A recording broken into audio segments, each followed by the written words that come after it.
listening to the Solar Panel, the Phoenix Sun Show. You are listening what is now, from now on, going to be called the Cam Wow Solar Panel Podcast. This is Dave King. Thank you for joining us this morning. I appreciate you all tuning in. I got maybe 4.5 hours sleep last night after that late ending to the Suns' win over the New York Knicks.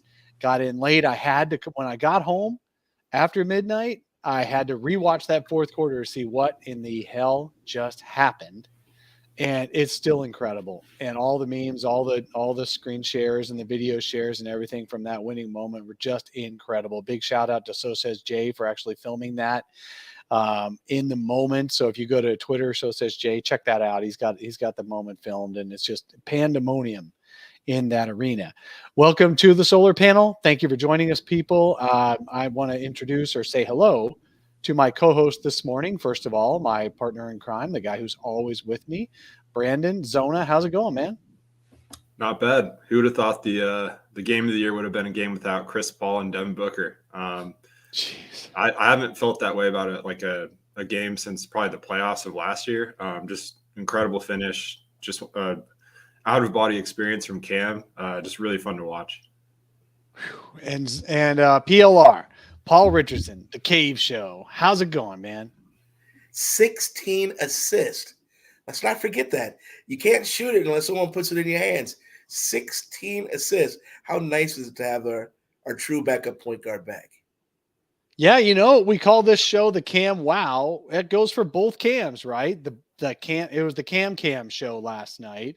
Friday night against the Knicks, Cam Payne, as you say, PLR. I thought he was struggling offensively. He still got 17 points. And defensively, he did very well. He really got after the point of attack. And as you point out, career high in assists. That's only his third double-double of points and assists of his entire career for Cam Payne. And then, of course, you got Cam Johnson making 9 threes, including the game winner as time expired. The Suns' first game winner since Book did the whole memeable win over the Clippers in the bubble 2 years ago. First buzzer-beating game winner, because all the others were just before the end of the buzzer or just slightly time, a little bit of time left. My first thought was Valley-oop, but then I guess there was a little bit of time left on the clock on that one. Although, am I right? Was Valley-oop a buzzer beater at 0? I have to go back and look. I think they added like 0.2 or something after all that, or something like that.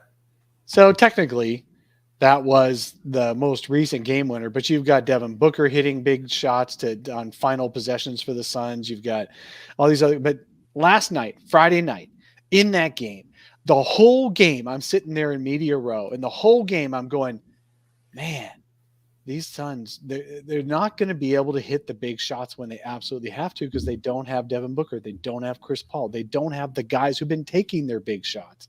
They don't have the reason that they're 24-3 in the clutch, or now 24-4 after last Sunday in the clutch coming in. And I'm like, man, this is going to be so tough for them to close it out.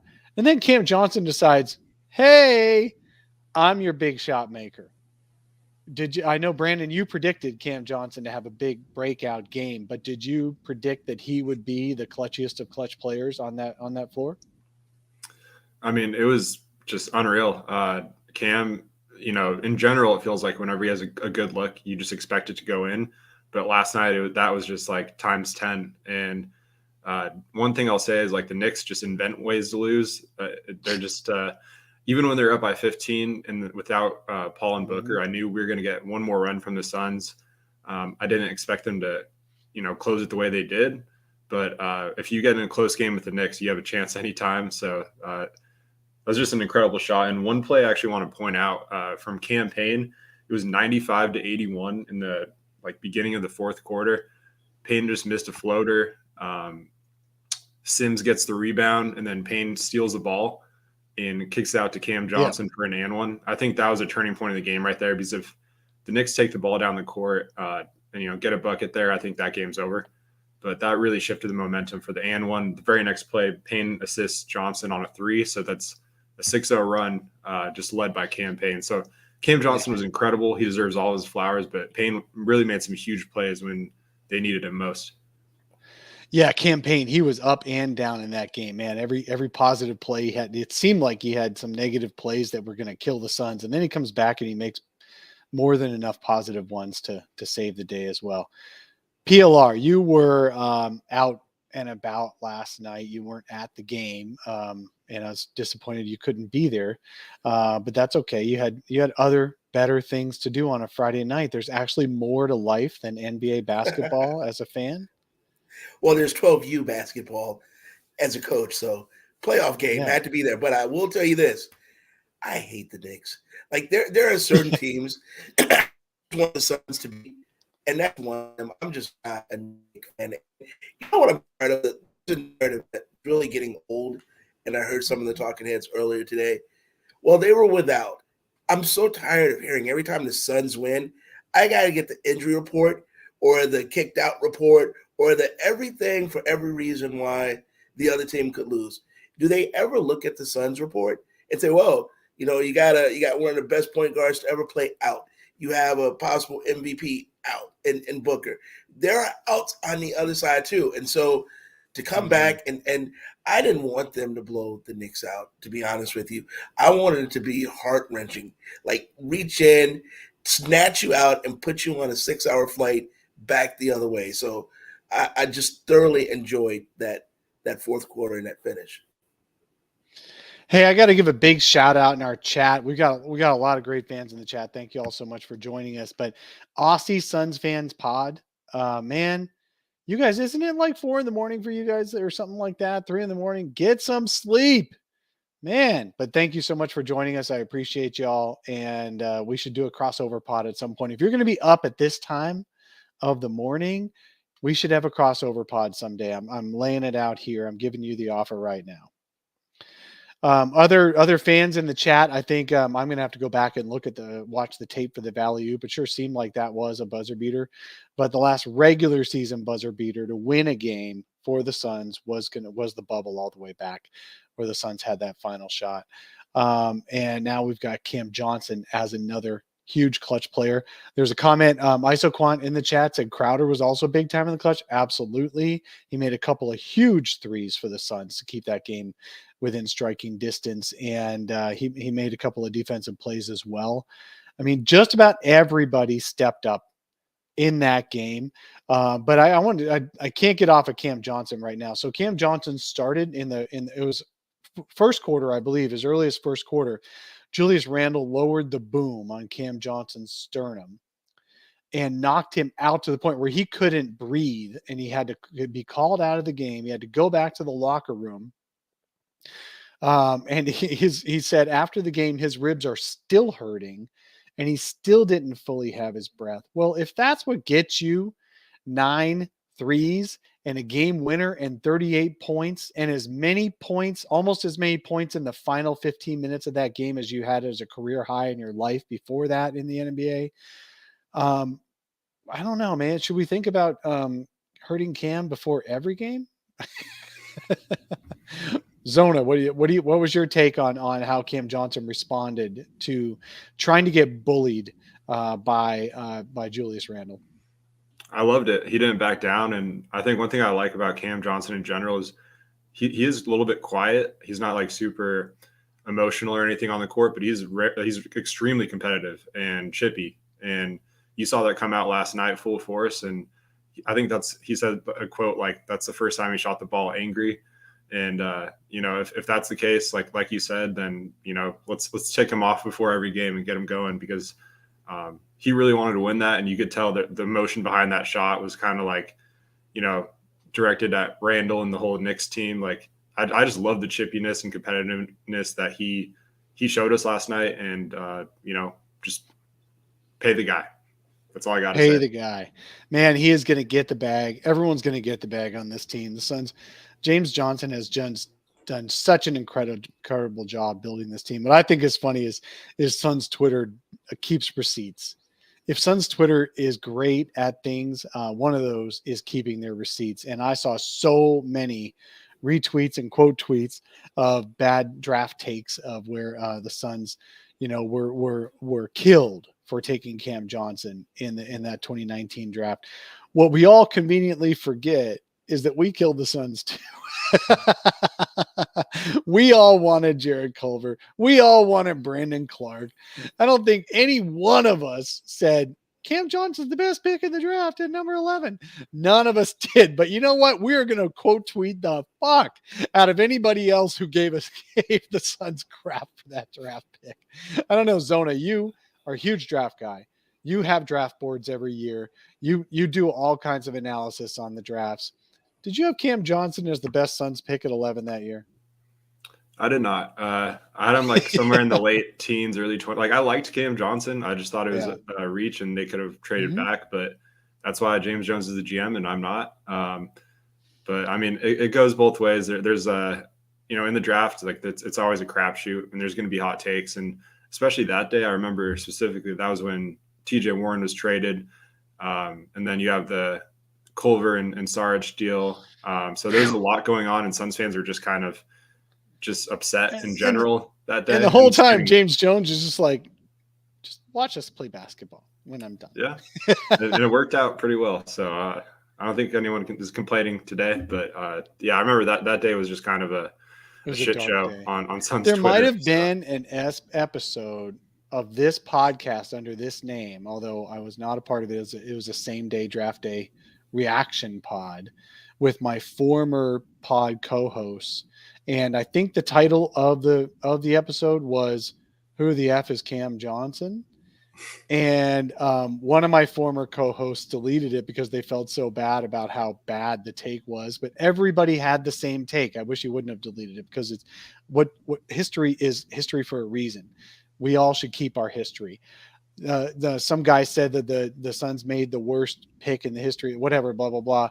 And people in the comments on Twitter, people in the comments were saying, you should have deleted this a long time ago. You know, it's a bad take. I'm like, no, don't delete anything. Don't delete stuff unless it's completely egregious, racist, whatever. But if it's just a basketball take, own your basketball takes. It's okay to own it. That reminds me but of we shouldn't have deleted that. Sam Quinn from CBS had that Suns tweet with the talking about how the Lakers or the Suns are going to regret the Chris Paul trade and all this stuff. And he kept it up. I mean, he got ratioed, but but he left it up there. Yeah. Hey, big shout out to Thomas Herndon. Thank you for joining us. If you hit the join button on YouTube, you can join us too.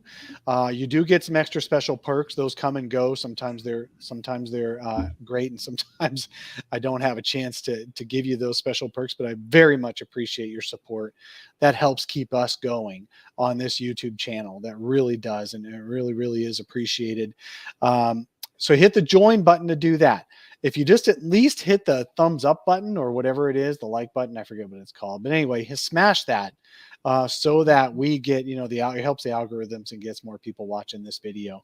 And another person about that whole draft day in 2019, the TJ Warren trade looked pretty damn bad at the time. Yeah, Blaze, you're right.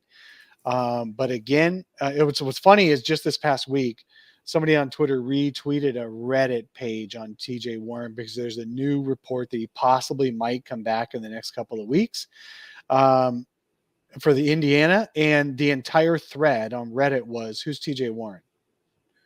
Because he's been out so long, they've convinced themselves he is a ghost and he didn't even happen in the bubble.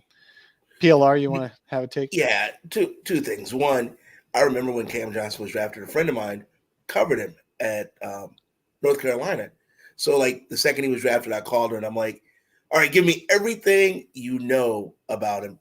So I went like right to that source first. And she was like, great kid, works hard. He will get better. So I was like, well, she's been covering him, so I'll trust her. But TJ Warren, you left something out, Dave. He'll be back in 2 weeks for 2 weeks. So you got to put that all in.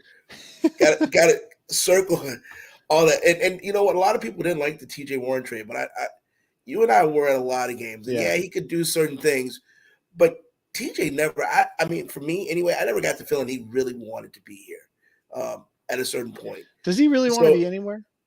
No, well, you know what I mean? Yeah, exactly. So I thought it was a good move because I thought it was one of those, and this is nothing against TJ, nice guy enough, but It was addition by subtraction. And you had to get, and I like what James Jones did. He got out kind of all of that other mentality and started fresh with, Yeah. we have Book. Yeah. He's never stopped working. He had his head down. He has the right attitude. And everything else was attitude after that, the right attitude. And when you draft Cam Johnson, I know you remember this, when he said at before the season started at a media day, we need grown men to play. We can't keep drafting 18-year-olds. And you had to go out and get guys that had 3-4 years from winning programs because the attitude would be right. So to me, this was all a change of attitude and direction, and it's working. Yeah, what's fun is Cam Johnson, when he was drafted, he was 23 years old, the oldest player in the draft. And everyone said, oh my God, the Suns are trying to accelerate their rebuild, but they're doing it the wrong way. They're trying to get, like you said, PLR, older guys in there who know how to play basketball, but it's too soon. The Suns aren't ready to win, blah, blah, blah. Well, Cam Johnson is now 25, ripe old 25, and his team is coming off a finals run, has the best record in the league, and now he's going to get the bag. That dude, he might not get Mikal money, but he's going to get pretty close to it. What do you think, Brandon? Yeah, I agree. And I think just going back real quick to draft night, that same day they added Aaron Baines as well, which Fabio pointed out in the chat.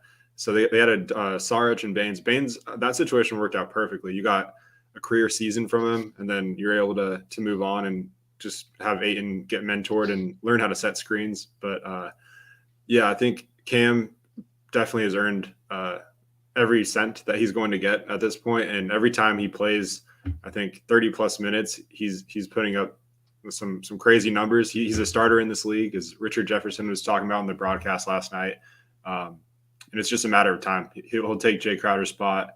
But right now they need Jay's intangibles, and they need Cam off the bench more than they would Jay. So I think at this point, it doesn't really matter. But he's going to start closing out games a lot more frequently. And it's just, having him and Mikal locked up long-term is going to be awesome.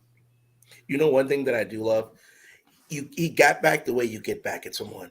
A lot of guys think that you get back at someone by, fighting back or by getting yourself in a bad situation. He got back the way you get back at someone. First, he held his ground. So that way you're not, you're letting them know, hey, you can't push me around. But now let me go ahead and cook your ass. I'm going to put you on slow roast, and I'm going to do it from now until the end of the game. And I think that's the way you get back at people. We see this so much in NBA. Someone scores on you, so you got to come back and score on them, or they call you something, so you got to – that's not how you get back. Stand your ground and then put them on. I think Shaq says it. You turn them into barbecue chicken. And that's exactly what he did last night. There was a cookout over at Footprint. Ha! That's great. There was a cookout at Footprint. Exactly. Hey, look, okay, so I am going to do your favorite part of the show, Suns fans. It's a little early, but you know what? We can all use a little bit of this. Dang, stat me. Oh, yeah, baby. I'm going to stat you guys right now. So Cam Johnson had a career high 38 points on Friday night, 24 of which came after his altercation with Julius Randle, which happens to tie his career high in any whole game. And that altercation with 240 left in the third quarter is when Julius Randle got kicked out. Let's talk about his three-pointers.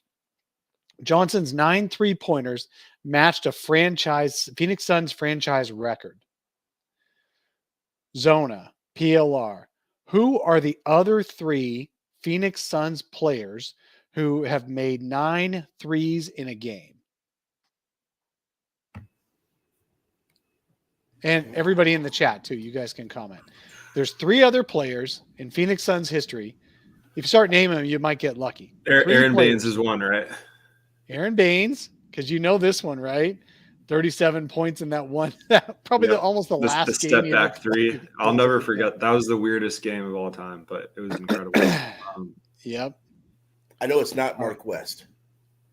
It's not Mark West. No. Did Quentin Richardson ever have a 9? Yep. And I believe Rick Johnson put that up in the chat just now. Good for you. Oh, no. Let's see. Blaze put Q Rich Albert H put Fry, Quinn, and Baines. Okay, fine, Albert H. You already looked this up. That's not fair. Yes, Channing Frye made 9 a game. Quentin Richardson made 9 in a game, and Aaron Baines made 9 in a game.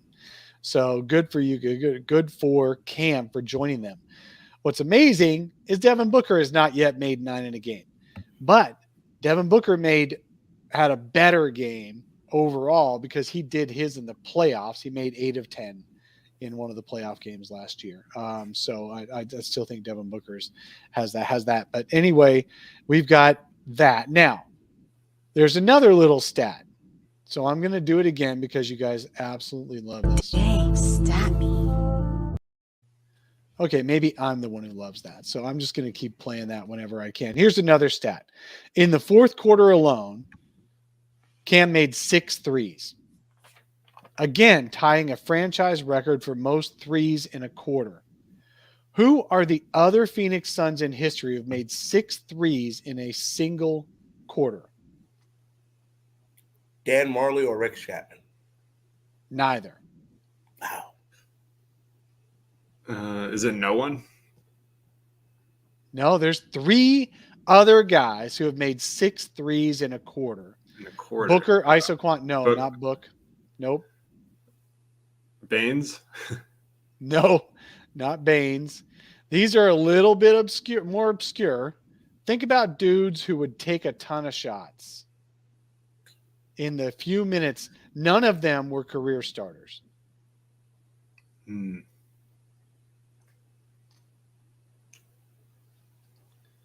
Q Rich, Steve Nash, Yeah. nope. Jamal Crawford, nope. Man, Jim you Jackson. guys, I got you guys this time. Nope. James Jones? Eddie House, nope. James Jones, oh, that would have been a good call, but no, not James Jones. All right, I'll give it to you guys. Are you ready for this? 6 threes in a quarter.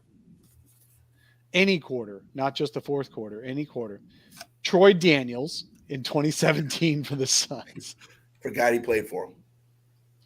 Gerald Green in 2014 when the Suns went on that big 48-34 year.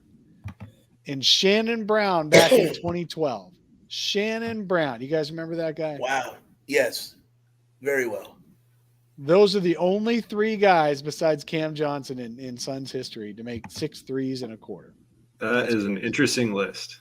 That is, That is. All right.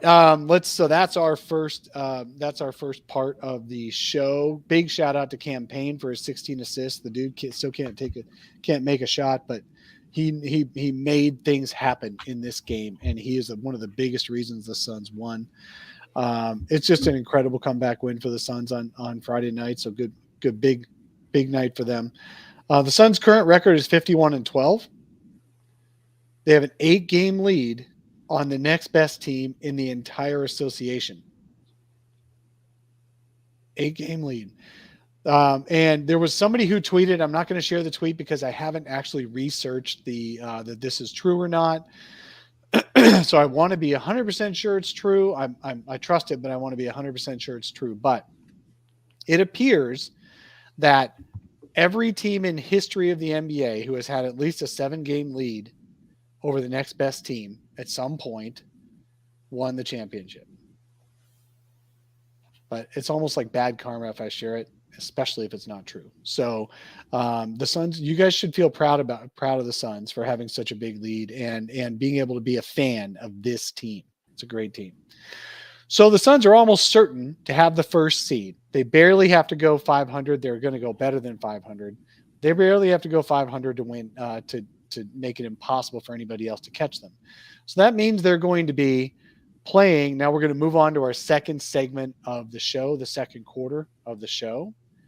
Who is the scariest first round opponent that the Suns will have to face in the first round? No matter what, the Suns don't get a bye in the first round. They have to play a team. Who they'll play is the loser of the 7-8 play-in game. And a team, anyone below 7. So 7 can do 1 win and get the 7th seed. The loser of the 7-8 play-in game is who's going to end up playing the Suns.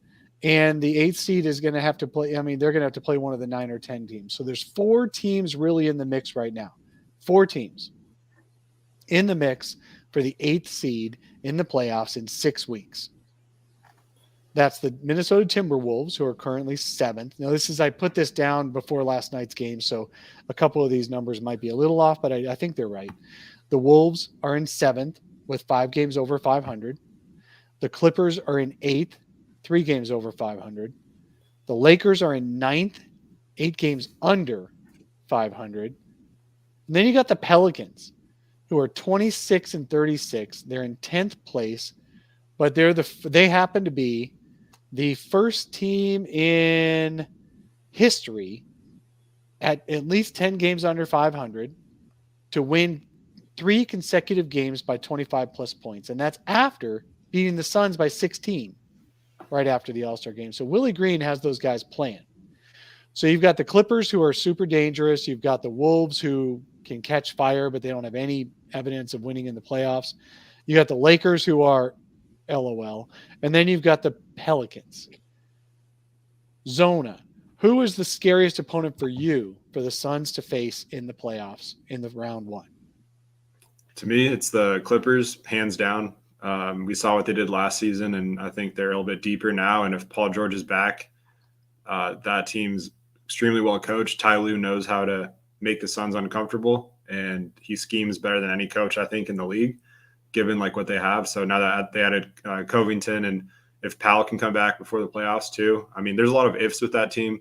So this is assuming that they have these guys back. But to me, and you never know with Kawhi, this dude might show up first game of the playoffs, just stroll into the arena, even though they've said he's out, but you never know. Dun, dun, dun, dun, dun, dun, dun, dun, dun. Yep.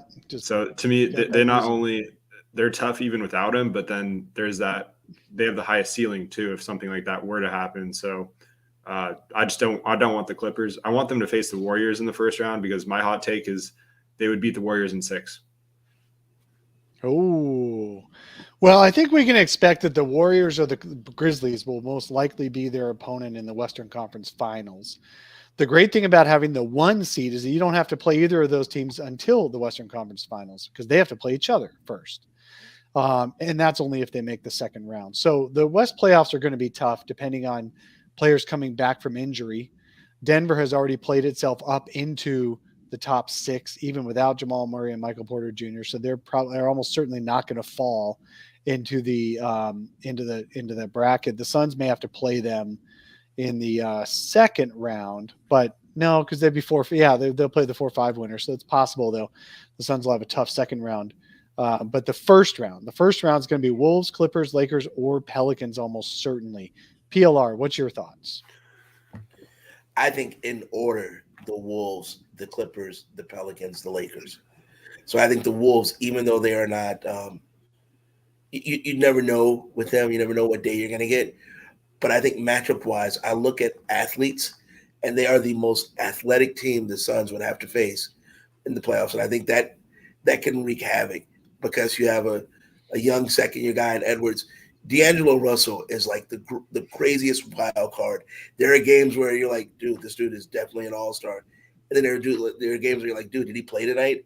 But Karl Anthony Towns, and we have to be honest here, the way he's played lately versus the way DA's played lately has been night and day.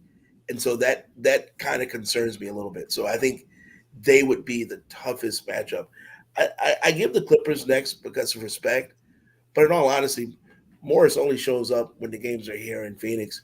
Then he's one of their primary scorers. So not as much. Pelicans, Willie Green, he knows what this team is. And then what'd you call them, Dave? The LOL Lakers? That was classic. That was classic. They're actually, to be honest with you, I think if they fall to 10 or 11, I think LeBron shuts it down for the rest of the half or for the rest of the season. The only thing I think that's keeping him going now is his chase for the Kareem points record. And if he misses games, it'll be harder or take him longer to get to. I honestly think that's the only reason he hasn't shut down yet. But to answer the question, the Wolves, I think, will be the toughest. Well, what's sad is that the 11th seeded team right now is the Trailblazers, who we just saw aren't even playing NBA players anymore this year. So I feel like the Lakers are kind of stuck no matter what happens. in no lower than 10th, although they're 9th right now, just because everyone below them is just going to keep losing out. Exactly. So Yeah. what's They're bailed funny out is by that that. they'll end up in a play-in game, whether LeBron finishes the season or not. So that's kind of sad. All right, so you're saying the Wolves are the biggest threat, PLR. I don't think the Wolves are the biggest threat because Chris Paul and Devin Booker will just shut them down in the fourth quarter, last 5 minutes. They'll shut off the water, as Booker puts it, and they'll close out those wins. And so while any game might be a threat, you can't beat the Suns in a series, I don't think. And DA always shows up for those big matchups. And look, folks, we're in year 4 of DA, and every year he goes into a lull in February, March range. And every year we're talking about how he's not worth even having out on the court. And then every year, or the last 2 years anyway, by the time winning time happens, he's there. So I'm not worried about DA long term. He played terrible the last week or so, but that's not a bad problem. That's a good problem to have if you're worried about your most physically talented player not showing up in March. That's a good problem to have, and you're still winning all of your games. My biggest threat for the Suns in that first round, again, these are the 4 possible opponents. Everybody else will be above them, is the assumption I'm making, is actually the Pelicans. And here's the thing is Willie Green has taken over as the head coach of the Pelicans. They're running a lot of the same sets that the Suns have done. Willie Green was the top assistant for the Suns for Monty Williams for 2 years, including that finals run this past year. He has helped get those Pelicans, even without Zion Williamson, playing really, really good ball. And CJ McCollum has been unleashed on this team. And now he's always been very, very good, CJ McCollum. He's always been 25 points a game and just below all-star level. And so it's not like he's out of the blue like in Andrew Wiggins, where he's going to just disappear in the second half once he got his all-star starting job. No, that's not CJ. CJ kicks ass. And he's been playing so good for the Pelicans since they acquired him at the deadline. And you got Brandon Ingram playing like the Brandon Ingram everyone wanted to see for the last few years too. So the Pelicans are very, very dangerous. And they've got Jonas Valanciunas at center, who actually he kills the Suns, at least numbers wise. And he always has. So that is my biggest worry. Now, will the Suns beat any of these teams? Yes. The one they're most likely to lose to is if, like, as Zona says, if suddenly the Clippers are in the 8th spot, they win their play or they lose the play in, but then Kawhi Leonard walks out fully healthy. Paul George walks out fully healthy, and they've been secretly practicing with the team for weeks to get into shape, but they just didn't play yet, and that's why the Clippers are only 8th. If that happens and those guys just suddenly show up healthy in the first round, and Chris Paul and Devin Booker aren't for some reason, then that's going to be very dangerous for sure. But man, I tell you, I feel worst right now, this moment, about the Pelicans. Now, 2 weeks from now, I might be laughing at myself because the Pelicans have not been good all year until these past few weeks. So, but this also might be the beginning of that storm of that team playing much better, because we all know Willie Green's a really, really good coach. In the chat, what do you guys think? Is it Wolves, Clippers, Lakers, or Pelicans who are the biggest danger to the Phoenix Suns in the first round of the playoffs? Let's block anyone that says Lakers, please. Ha! Exactly. Let's see. Blaze said he honestly thinks it's the Pels. Let's see. I'm just looking through our comments. People are talking about other things. Liz Nichols, scariest. Absolutely. The scariest is the Grizzlies, but I'm talking about first round. Grizzlies won't possibly face the Suns until the Western Conference Finals. Let's see. Pels. We got another vote. Thomas Herndon going for the Pels. We've got Fabio saying the Wolves because Pat Bev might try to injure someone. Yeah, that's true. The Wolves do have Pat Bev. You've got Football Access saying clip gang or don't bang. Well, all right. Rick Johnson said Jamal Murray all by himself. Jamal Murray, any team that Jamal Murray's healthy for. Sunder's dunks, Pels, I guess. Aussie Suns fans pod. We're not blocking you because you say Lakers are done. So good job. Howie Duty Clippers. DJ Harding Clips. Again, Ariel, we're not talking about the Grizzlies right now because they would not be a first-round opponent. Pelzer Wolves, Rick Johnson, Jamal Murray. Yep. And bottom line, IsoQuant says, biggest concern throughout the entire Western Conference playoffs, I'm guessing, is our health status. Now, let's give a quick update on the health status of Chris Paul and Devin Booker from what we've heard or what I've heard. Devin Booker supposedly is not showing much symptoms, if any. So he's just waiting out the minimum time period and the past tests and all that. But COVID is a fickle beast, and it's possible he'll end up feeling symptoms. I know Jay Crowder got hit with it pretty hard, but then Deandre Ayton didn't get touched at all physically by it. So, and they were both positive for the same period of time. So Book should be back soon. The most likely estimate is next Friday at home against Toronto. The Book could be back, and the most conservative estimate will be sometime soon after that. But he's probably not going to go on this quickie road trip before the Suns play Toronto next Friday. The Suns do play most of their rest of the season on the road. So make sure you make it to next Friday and Sunday's games. I believe those are the next two home games.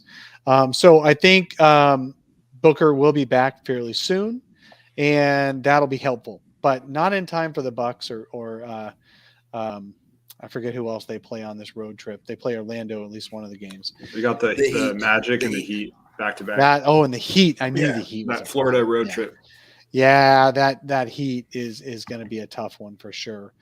Okay, so Book should be back soon. That's not a long-term issue at all. Then you've got Chris Paul's status. Chris Paul, that thumb just has to heal. It's a little bone chip in the thumb, pulled away by the tendon when he got his thumb stretched back on hitting that guy's arm. I think it was Jason Tate against Houston. And he just has to heal. The bone just has to heal. It's almost certainly going to heal. I had a midweek pod a week and a half ago with a doctor who works on these kind of injuries, and he said that it's almost certain to heal. There's almost never any side effects or long-lasting issues or anything like that. And if the Suns are already saying maybe earlier than 6 to 8 weeks, then it's probably a very small fracture. So Chris Paul should be back definitely by the playoffs, but there is a chance that he won't be. That's the most iffy until it happens. It's iffy. And yes, the Suns' chances in the playoffs, or going deep in the playoffs, will depend on Chris Paul's health. At least him trying to be out there. But then again, they made it to the finals last year with Chris Paul dealing with a ton of injuries, and they got through. So it'll be interesting. What I'm really curious about is who else gets healthy. What other Western Conference teams get fully healthy for the playoffs, and what that does to their prospects in the playoffs at all. All right. Any other comments about first round or playoffs or health or anything like that? PLR? You know what, though, Dave? The one thing that I think about when I think of other teams getting healthy, there's always a ramp up. So let's just say for the Clips, Paul George and Kawhi come back. There's still a ramp up to get to the point where they are. If Jamal comes back, there's still a ramp up. With the Suns injuries, there's not a ramp up. These are guys that have played all year, and it's more of just getting back in the lineup.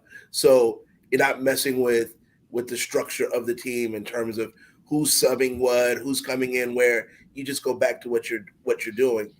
Guys that were starting for Denver, say Jamal comes back, excuse me, they got to get reacclimated to coming off the bench. Same with the Clippers. So I think that's a big difference and an advantage the Suns have to their injury to their stars during the season. That's a really good point, because the Suns don't have the Sun stars don't have the lower body injuries that these other players have. That's a really good point. Zona? Yeah, no, I totally agree. I think anytime you're coming back from a serious injury like that, especially like someone like Jamal Murray, for example, like it's going to take like months and maybe even like a full season for you to really get back to like your old self. Like he could have a game where he maybe gets hot and makes a difference, but in terms of just that consistent, playoff intensity, just being thrown right in the middle of that, it's going to be a lot for all these guys that are trying to come back from these major injuries. So I think obviously the Suns have that in favor. And it's just going to come down to, I think, the Suns and whoever else is the most healthy in the West. Yeah. Howie Dewey has a question of, is Book just more getting rest? No, he's got to do the 5-day guideline. The NBA, 5-day guideline minimum. And he just tested positive Wednesday morning, I believe. So, I mean, that's 5 days, takes you to Sunday, Monday minimum. And then they'll be on the road for those back-to-backs. And so they might that's why I'm saying they'll probably just wait till Friday to have him come back. Even if he stays symptom-free, he has to get those back-to-back negative tests 24 hours apart and all that. So that's what's most likely. It's possible he'll jump on a plane and go out to Miami and show up. Sure, that's possible. He can definitely clear by then. Liz Nichols asks, what's Frank's status? Now, Frank was he's been kind of like doing warm-ups and shooting and stuff like that a little bit. But we asked Monty Williams about Frank's status yesterday, and Monty was pretty non-committal. He's like, look, it's a positive that Frank's on the floor shooting. That doesn't sound like a soon return for me. And we're already mid-March. I don't think anyone's expecting Frank to be available for the playoffs, but there's always a chance. But he would have to heal quickly from a non-quick healing mode right now. He didn't have, I can't remember if he had surgery or not, but he's not healing that quickly. Dario also was getting a little bit of on-court work at practice this week, where he was catching and turning and push shotting the ball from about 8-10 feet away. So that means he's actually using his knee to pivot, which is kind of good, but he's not running necessarily. And he's not shifting at speed. He was just basically catching, turning and doing a push shot to the basket to practice the one motion push shot. So I think we've got to probably expect Dario not to be back this year, probably expect Frank not to be back this year. And even if they do come back, the Suns are 3 deep at center already. So I think that's probably not going to happen for those guys this year. That's a luxury. It's a luxury. Well, they'll be back. It's a luxury. Yeah, they'll be back next year. You know what I mean? Yeah. So, but if they come back this year, and say Frank comes back, you have a guy just in case you need some stretch type stuff from the 4 or the 5. So they're a luxury to have because you already have Cam playing out of his mind. You got Mikal playing out of his mind. So again, mix and matching those pieces. You get him back, that's great. If you don't get him back, so you got your banana split. Frank is a cherry, but you're gonna eat that banana split anyway, right? You got to get down on that banana split. So they're just the cherries on the top. Dude, don't make me make a joke about cherries. Okay, we're gonna move on. Wow. Dave Statney. Okay, we're gonna move on to the third quarter. I'm gonna turn this over to Brandon to run the true false. We have our third quarter true false section right now, and take it away, Zona. Oh, you're on mute. Oh, there we go. All right, guys. First question, true or false? Cam Johnson will top his career high of 38 points at some point in his career. We'll start with Dave on this one. Man, 38's pretty high. 38's pretty high, but I do think Cam is just so fluid with that shot. He's going to have a couple of more games like that in his career, but that is so high. I can't believe he even got to 38. His previous career high had been 24 points. Then he makes 38 in one game when the Suns really, really need it. And he was even saying that he was kind of in a zone, a special zone in that one. And because the All-Stars were out, he got more shots than usual. So I'm gonna say false. I'm gonna say false. He will not exceed 38 points again. Will he make 10 threes in a game? That's a whole different question. But I am not going to. Oh, wait, before we move on, sorry, PLR. We got a donation. Thank you so much. We got a super chat. We got somebody, Truman Peralt, has a big question for us that we're going to answer right now. So we're going to put a halt on the true false for a section.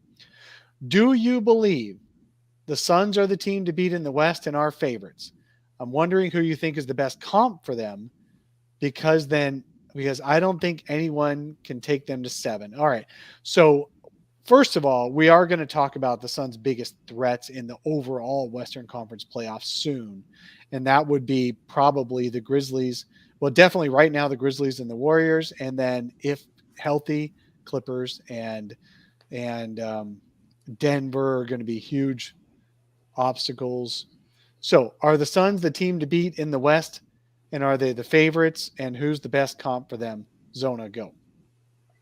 They're absolutely the favorites. Full strength, the Suns, I think, are coming out of the West at this point. I just don't see a team in terms of health and depth and experience that checks all those boxes outside of the Warriors if they can get Draymond back. I think the Grizzlies are obviously they've done everything you want a contender to do, but I still think the Suns are just at a different level in terms of depth, and they would expose them in the playoffs. I think Morant's a tough matchup to guard, but I think those are really those are just the two top teams, obviously. But I think the East is really where the Suns' biggest competition is, and luckily they only have to face one of those teams. So, to me, I think the West, if they're healthy, it runs through Phoenix again, like no questions asked, and then it's all about who they face in the finals going from there. Which, not to get too ahead of myself, but it's just survival of the fittest, really. Just if they're healthy, I think it's a no-brainer that the conference is theirs. PLR. Not only are the Suns the team to beat in the West, they're the team to beat in the NBA. They are the best basketball team in the NBA, period. Other teams have done things. Philadelphia's made good moves. No one would want to play a healthy Brooklyn. I get that. But when you look at team basketball and what they're doing, Harden, show me in the playoffs. I mean, let me see you do it when it counts the most, when it comes to them. And Ben Simmons, how's your bag? So I want to see that. In the West, they're just the best. Their biggest opponent for the Suns is health. As long as there's nothing that will sidetrack Chris or Devin or Aiden or any of those guys, they will be the team to beat and be unbeatable, in my opinion. That's the only thing standing in their way. I do not believe, and I think I said this on this show months ago, if you go down every single team and match them up against the Suns have a better player or better players at that position. And so, to me, nothing has changed. If anything, they've only gotten better while other teams have gotten weaker. So I just think this is the best put together team with the best coaching there is in basketball. Yeah. So Chauncey Billups is the rookie head coach of the Portland Trail Blazers this year.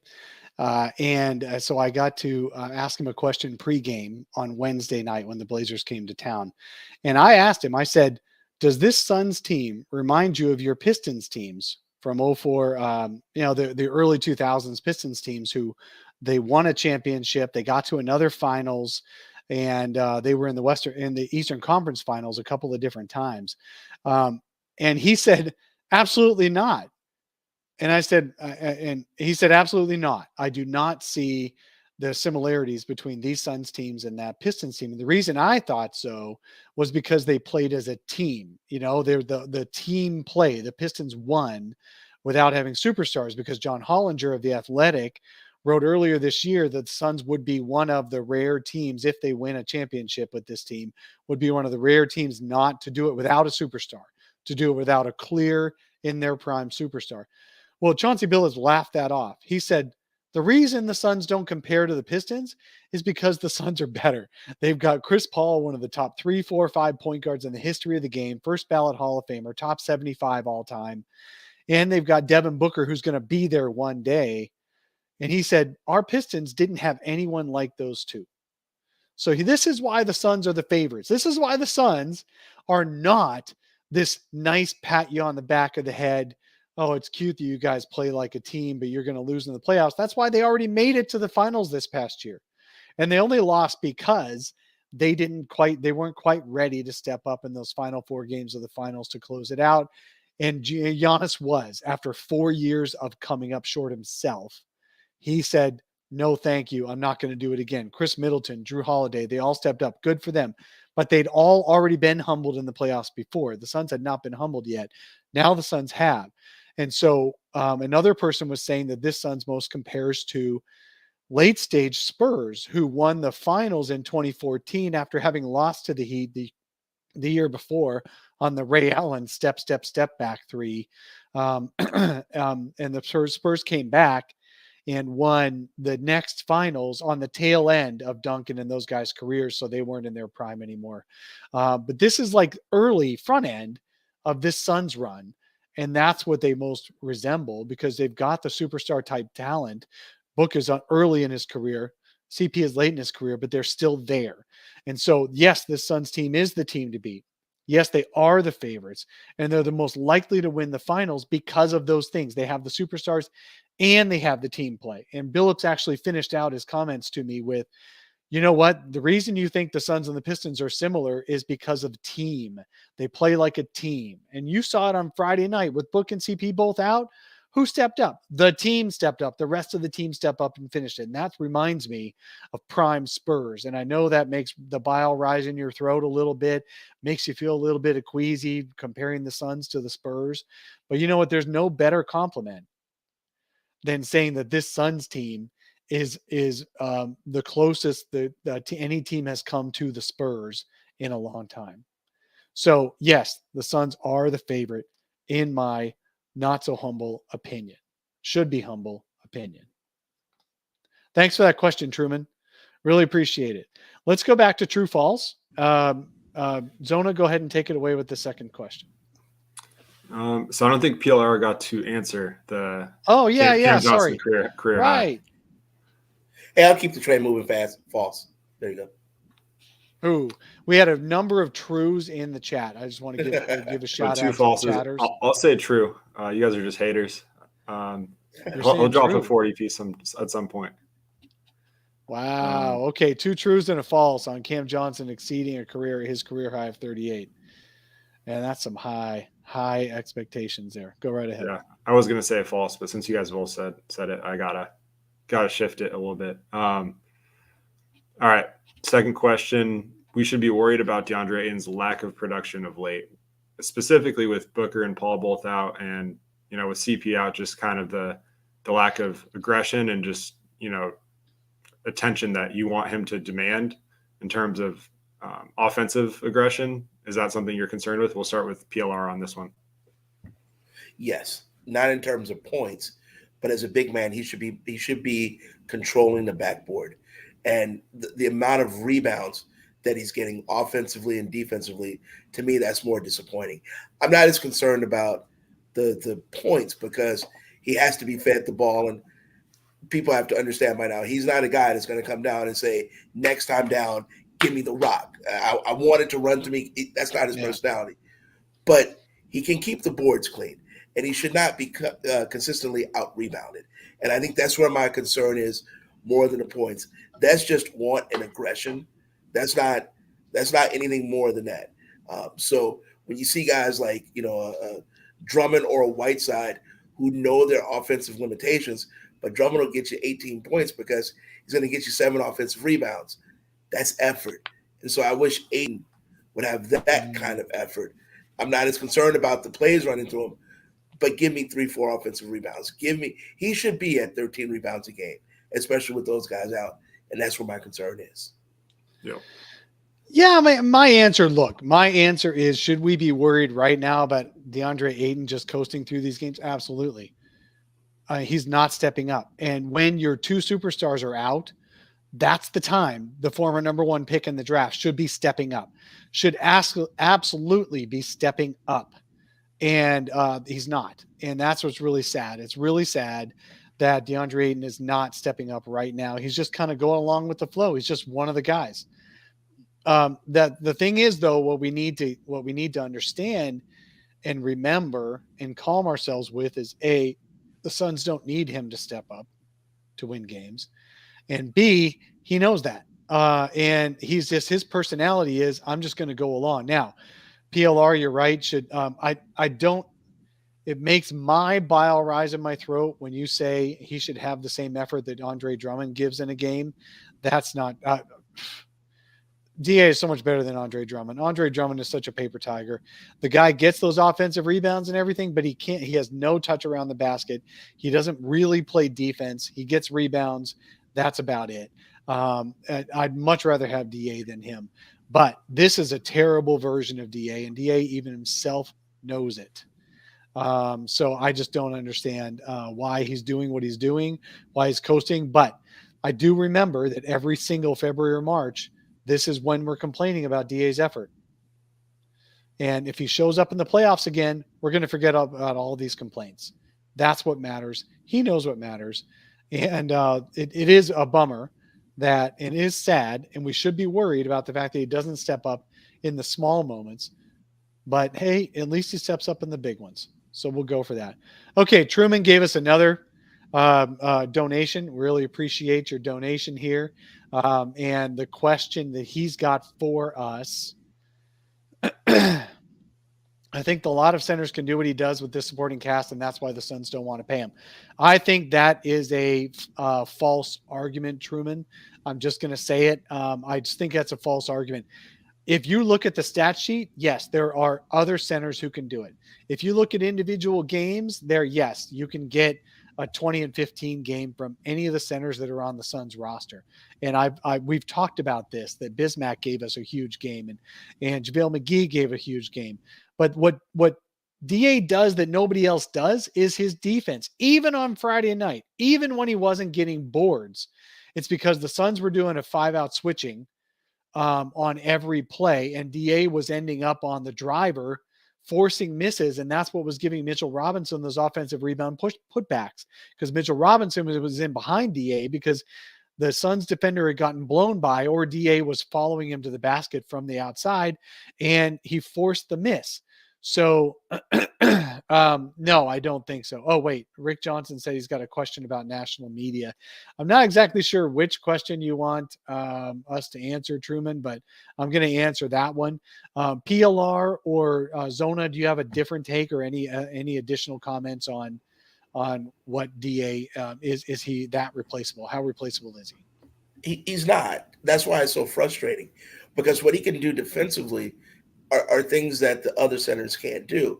And offensively, when he's locked in, he has way more talent. He has more in the toolbox. I mean, there aren't too many centers that can go out and guard on a pick and roll the way that he does.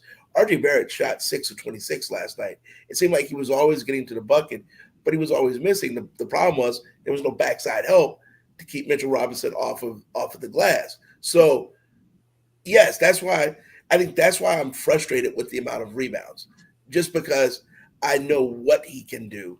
So just do it. Don't have those quiet times or those lulls. But come playoff, yeah, there's no other center in the NBA I want switching on Giannis, because he's one of the few people in the NBA that's athletic enough, quick enough, and long enough to be able to do things like that. There's not another center out there that can bring what he brings when he's on and he's mentally locked in. Yeah, that's a good point. And I think you don't know what you got till it's gone in terms of like the need for someone like Ayton, especially in the playoffs, what he brings to the table. It's so rare these days to have a center that can do what he does defensively.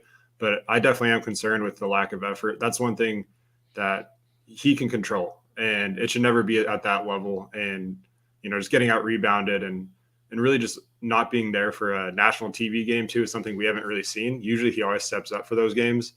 And you'd think without Booker and Paul, there'd be a little bit more fire in him, but like Dave said, he just kind of coasted in that game. And big picture, I'm not too worried in terms of like, is this going to leak into the playoffs? Like, we've seen him do this in the past, but at the same time, this is a guy you're going to pay a max eventually. So these are things that you want straightened out as he matures, and hopefully that energy level can just be at an all-time high and consistently. That's just the main knock with Ayton right now is just effort, and that's something you can control, as I said. Yeah. Okay. So Truman, you got a freebie there. Actually, not a freebie. You paid even for that other question.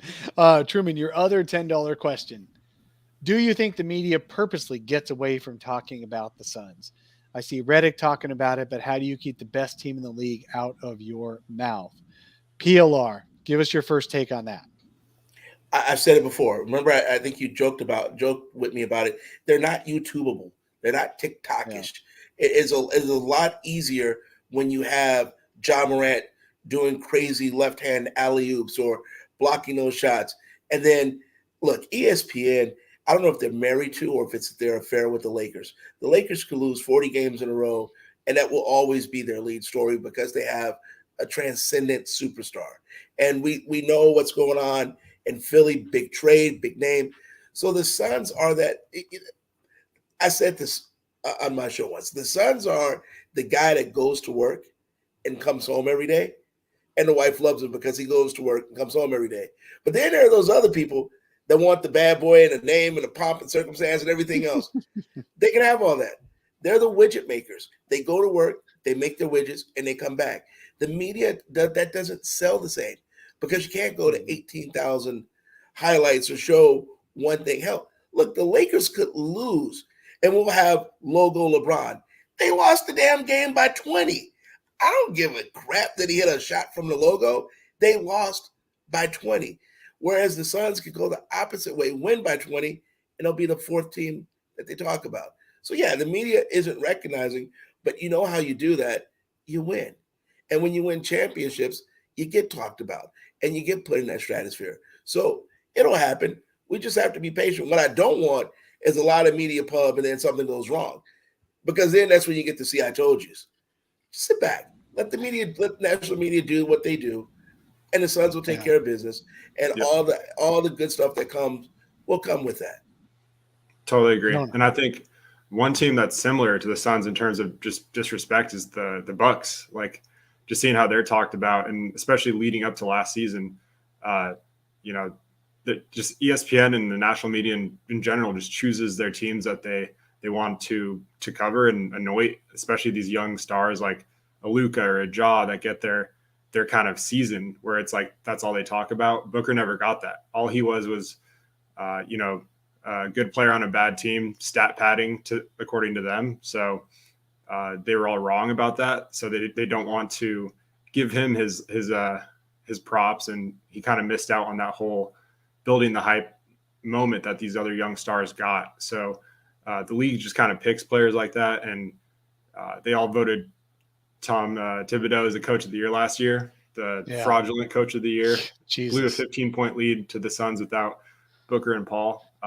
So not only that, just, Mikal Bridges losing out on second team all defense to Matisse Thybulle, who played 20 minutes a game last year.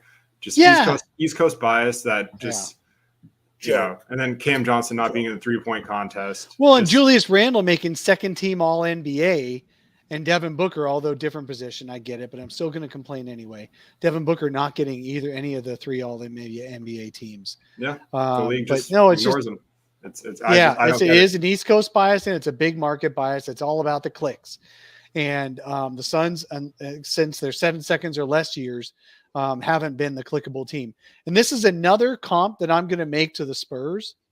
I guarantee you, Spurs fans, through 22 years of 50 plus wins, 4 championships, did not get as much pub as the Lakers during those years either. And you know who cared less? Nobody less than Pop.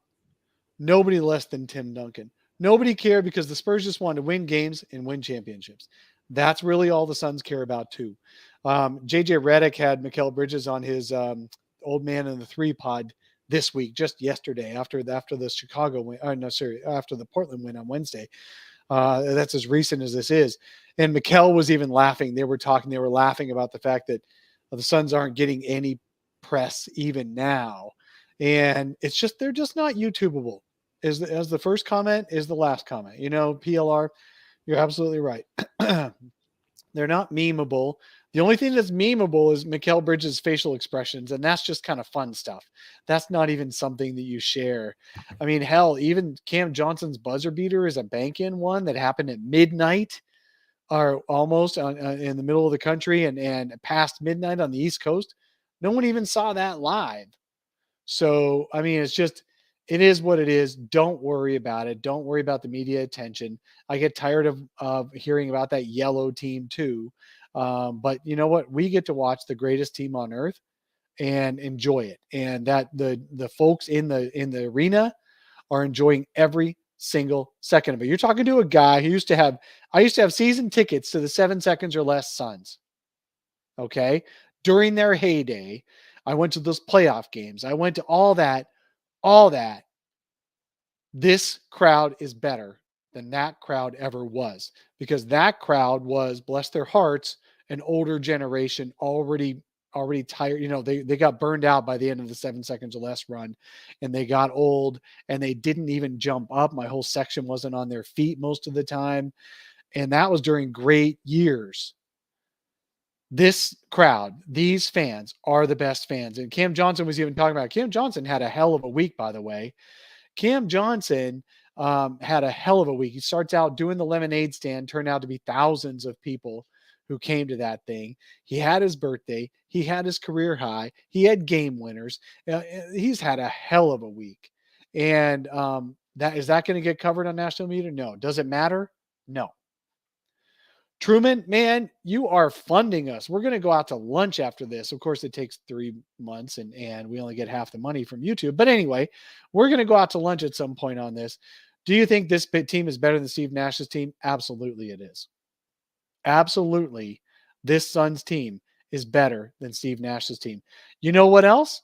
This Suns team is better than Charles Barkley's team. Period. Done. The end. The beginning. Because this team is on the rise. You guys, any comments? Is this team better than Nash or Barkley's teams or both? Nash, yes. Barkley, no. I'm not ready to say that until they win the finals, because I'll say they're equal. Barkley's team didn't win the finals? No, I'm Barkley's saying Barkley's team only made one finals. Then they started but that's why they're choking. Equal. But that's why they're equal to as of right now. If they get back to the finals and win, then they've supplanted what the Barkley team did. As of now, they're both 0 for 1 in the finals. But we got to remember that Barkley team, we talk about this team being deep. Hell, they had Dumas and Sabalas and Ainge and Kevin Johnson, to me, is still the guy that doesn't get the love for how good he was with those 2010s, 3 years in a row, and the people he had to guard. So you got to do a little bit more than that. I'm one of those people that didn't think the 7 seconds or less team. I know we all fell in love with Steve, but I'm still at KJ and what he was able to do for stretches with that team. So will this team be better? Yes, because I believe they'll win a title. But until they actually do that, I think they're comparable to. Yeah. That was Rick Johnson. Yeah. Wait, not that comment. Where is it? It's the Barkley's team played against some dude that's Blaze called Jordan. Sure. Yeah. They had a bigger obstacle than these Suns have to face. I'll give you that. PLR, that's a good point. Zona, any other comments on this? No, I echo what PLR just said. I think until they break through, there's probably tied with that 93 team. But right now, I think they're much more complete and dangerous than the 7 seconds or less Suns team. Their defense can beat you. The Suns defense usually beat them on that team. So it's a little bit completely flipped there. And they have the offense that could match them as well. So it's just a more complete team. And the coaching is better. Keep funding the show, man. You are the MVP of this podcast. Huge compliments, big time. You're bringing the great questions this time too. Thank God you're not making donations and asking obscure questions that nobody cares about. So Truman, you're the MVP of this show, man. Do you believe the book could be the best player in the Suns history if he stays his whole career? I believe absolutely 100% Book would be the best player in Suns history by the end of his career. Zona, you go first. What do you think? Yeah, I think he's going to shatter a lot of records if he stays here. He already is moving up on the all-time list as it is. If he stays here his whole career, or at least even just another extension past this next one, then he's going to be at the all-time for, points, assists, 3-point field goals, all that. He's going to break a lot of records. So I think he definitely has a shot. Just got to keep him here in Phoenix, which I don't think will be an issue. What do you think, PLR? Yes, he will be. He will. He is. He has not only a shot at being the best Phoenix Suns player. I think he will become the face of Phoenix, sports wise, because right now there isn't really one for any other sport. So I think he will be the face of Phoenix, especially if they win a title.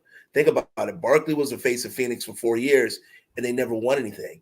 And it's because of his personality, and he's Charles. but Booker's going to do it for a different reason. He kind of reminds me a lot of Larry. Larry was the face of Phoenix for a long time, just because of not only what he did on the field but off. And Booker is a little same kind of quiet, not banging his chest, not saying "look at me," but just going about his business. Plus, he'll get credit if they win a title as being someone who went through the Earl Watson years to someone that made it all the way to a championship. So that's a hell of a turnaround. And that's not knocking Earl. I'm just saying he was coaching a bad team because they had no talent.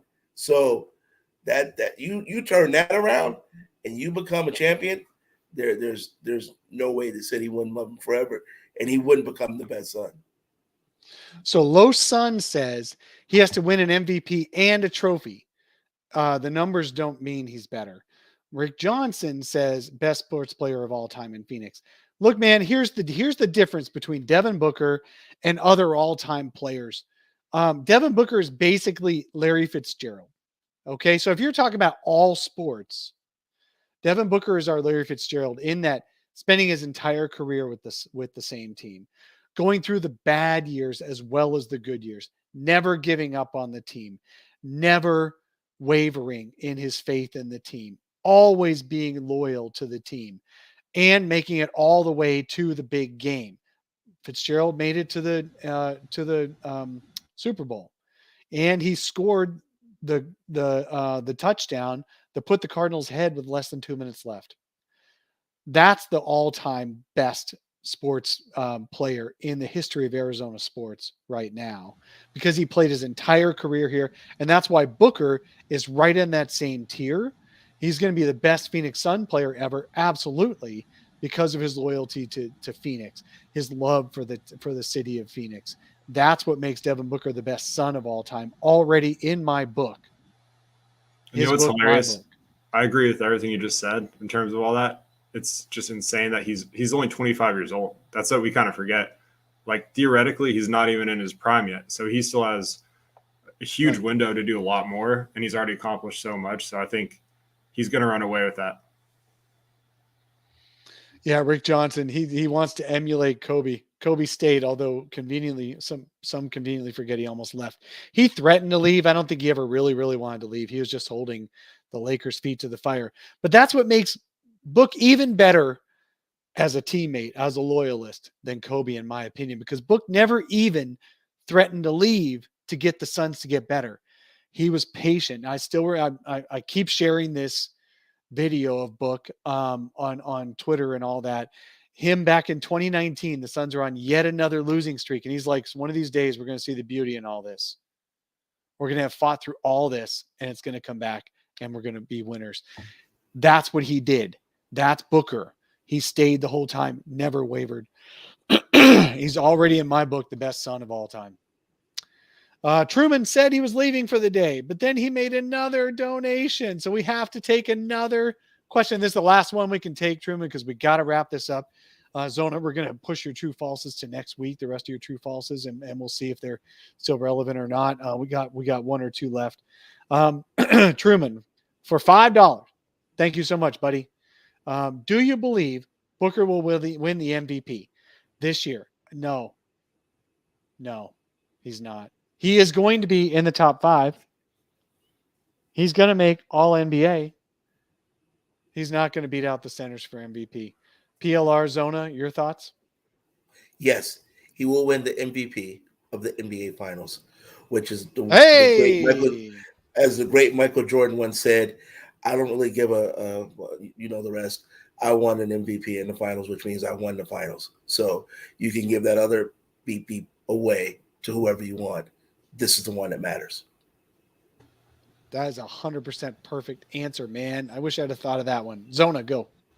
I love it. I don't think he's going to win the regular season MVP. That's already kind of a 3-man race, and Booker will be on the outside looking in, especially missing time with COVID now. Like, he had a chance, I think, with Paul out to kind of – this is like it was his moment where if the Suns just went on another crazy streak and won 68, 70 games.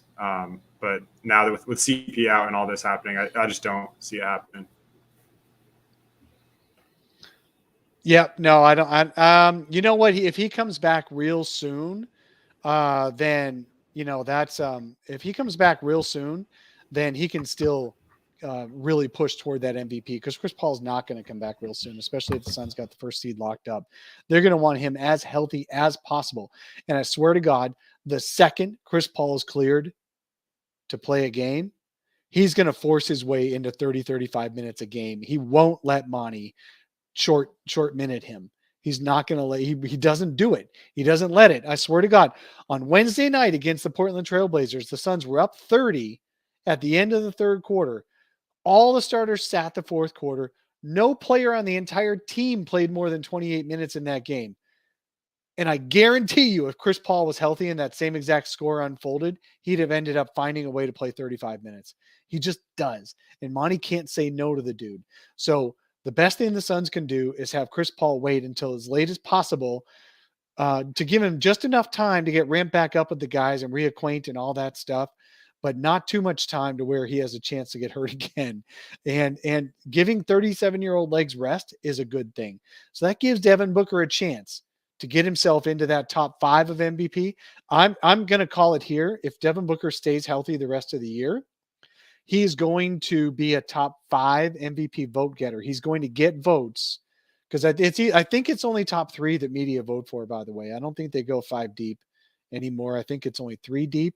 But he's going to get some votes, and he'll end up with the 5th most votes. He just won't be anywhere clear to the actual MVP, because it's going to be Embiid or it's going to be Jokic. Giannis isn't even going to get close this year, but he'll be 3rd in votes. I really do think that book is here now, arrived. First team All NBA, maybe not. Second team All NBA, absolutely. Because first team is still going to go to guys that the media just loves, like Ja Morant and Steph Curry. The problem is the All NBA teams are voted by media. That's it. So, all right. So that's my thoughts on Book being possibly MVP. Let's preview the next week of games before we all come back here on the live show. We've got the Bucks. The Suns are at Milwaukee tomorrow on ABC. Then they're at the Magic and the Heat on back-to-back. And then they host the Raptors next Friday. Okay. Likely without Booker until the Raptors game at the least. Possibly they'll get Booker back on the road trip, but probably not. So, PLR, tell me how the Suns do in those 4 games. 2-2. They lose in Milwaukee. Milwaukee really wants to win this game, just to say, hey, you can't beat us on our home court. The Heat are good. They're physical. I'm actually anxious for that game because I want to see how Ayton steps up against Bam, who's just a physical dog at all times. And then I think they'll beat the Magic, and I think they'll beat the Raptors. So 2-2. All right, Brandon. Yeah, same here. I think they're going to drop that Bucks game. Without Booker and Paul, it's going to be tough. I think they'll beat the Magic, and then the Heat will be the second night of it back-to-back, so that's going to be a tough one. So I'm going to go 2-2 as well. All right, and I'm just going to let PLR might be skipping out a little bit here because he's got something like more important. I don't know, coaching, the U12 playoffs or something like that. I mean, okay, we'll let you go from this podcast on the Suns. Thank you so much for joining us today, PLR. We really appreciate your time. Love having you on as a regular guest, and we'll have you on again very soon. Thank you so much, buddy. Thanks, guys. I appreciate you having me. See ya. Man. Good luck to this squad. Yeah, good luck. Hey, let's go. 3 out of 4. We're going for 3 out of 4. Let's go get it. Woo! Go for it. All right, man. I am Yeah. going to do a prediction here myself for the next 4 games. I really think the Suns are not going to play well against Milwaukee on Sunday. They're going to come off this high of winning. They're 2-0 without CP and Book. It's the Magic's going to run out against these guys on Sunday. I almost don't even want to watch the game. I was more interested in last night's game than I am in Sunday's game, even before last night's game happened. So we'll see on that. And then at the Magic and at the Heat is on the second of a back-to-back. So that's going to be a tough one because the Heat are like the Suns. In fact, I wouldn't be surprised if it's Suns Heat finals. Because that's the my Heat prediction. Are like the Suns. That's I've your been prediction? saying that all year. I think Suns Heat finals. Yeah. So, and the Heat are like the Suns in that they just inexorably come back and beat you. Whatever happens, they're going to come back. They're going to figure out the fourth quarter and they're going to beat you. And then they got the Raptors at home, and hopefully that's the comeback for Devin Booker. So I'm going to go 2-2. I'm just going to be the conservative one this week, and I'm going to go 2-2. I know you said, Zona, you said 2-2 as well, didn't you? Yep. And last week I picked 2-1 correct and got the Cam 8-3 or 9-3 career high. So got to keep it rolling. Got to keep the streak rolling. All right, man. In the chat, we've got a lot of 2-2s. We got Ronnie Wells with a 3-1 prediction. Man, I hope you're right. Fabio actually predicts that we're going to beat both Milwaukee and Miami. Man, I think that's a tall task. But you know what? That would be a hell of a statement. They could beat both without either All-Star. Wow. That's what's kind of great about it in a way, is they have nothing to lose. If they lose, it's like, okay, we're shorthanded. But if they win, it just points to how deep and good this team really is.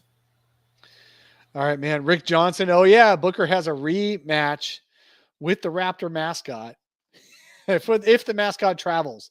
You know what would be hilarious is if the mascot actually traveled to Phoenix for that Toronto Raptors game and the gorilla did something, fun, because those mascots always do those fun videos against each other and violence on mascots kind of thing. So that'd be fun. I hope the Suns actually coordinate something with the Raptor mascot for next Friday in Phoenix. I'm sure they will. The gorilla will have like the Raptor in a headlock or something. Yeah. They always do stuff like that. Or just they'll both be in the corner, on one knee or something like that. Howie Dewey predicting 4-0. There's a couple of other 4-0 predictions as well. Diego Perez 4-0. Look, I love you guys' positive energy, but man, being down 2 All-Stars and beating Milwaukee and Miami in the same week, that would be fun. I'm just looking forward to next Friday's Gorilla versus the Raptor, King Kong versus Godzilla. There we go. Boom. We thought there was a blockbuster movie that should have been watched. No, it's next Friday's. I'm going to create a graphic for that. I have to now. That's too good. You have to as our thumbnail for next week's show. That is awesome. Good job, Bobbio.